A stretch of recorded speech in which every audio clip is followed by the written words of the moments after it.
நம் ஆண்டவர் இயேசு கிறிஸ்துவின் நாமத்தினால் மகிழ்ச்சியும் சமாதானமும் நம் அனைவரோடும் இருப்பதாக. இனச்சட்டம் 28:9-13 முடிய. உன் கடவுளாகிய ஆண்டவரின் கட்டளைகளை கடைபிடித்து அவர் தம் வழிகளில் நடந்தால் அவர் உனக்கு ஆணையிட்டு சொன்னபடி உன்னை தம் தூய மக்களினமாக நிலைநிறுத்துவார். அப்போது பூவுலகில் மக்களினத்தார் அனைவரும் ஆண்டவர் தம் பெயரை உனக்கு வழங்கி இருக்கிறார் என கண்டு உனக்கு அஞ்சுவர்.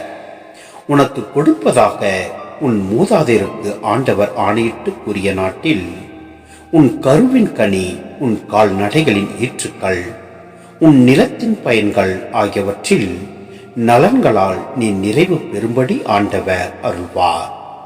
தக்க காலத்தில் உன் நிலத்திற்கு மழை கொடுக்கவும், அதனால் நீ மேற்கொள்ளும் செயல்கள் அனைத்திற்கும் ஆசி வழங்கவும் தம் நன்மைகளின் கருவூலமாகிய வானத்தை ஆண்டவர் உனக்காக திறப்பார்.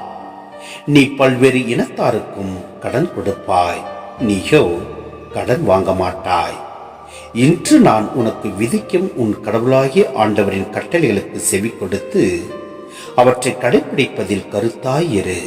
அப்போது ஆண்டவர் உன்னை முதல்வனாக ஆக்குவாரே அன்றி கடையனாக ஆக்க மாட்டார்.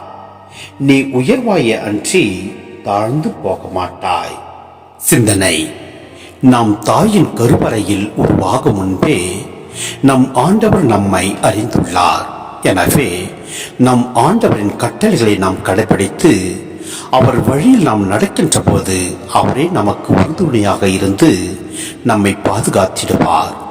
நம்மை எப்படிப்பட்ட துன்பங்கள், கஷ்டங்கள், சோதனைகள் நம்மை சூழ்ந்திருப்பினும் அவற்றிலிருந்து விடுதலை கொடுக்க வல்ல தேவனாக உள்ளார்.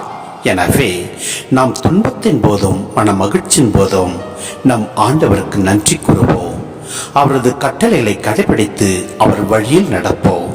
எல்லாம் வல்ல இறைவன் நம்மை நிறைவாய் ஆசீர்வதிப்பார். ஆமென்.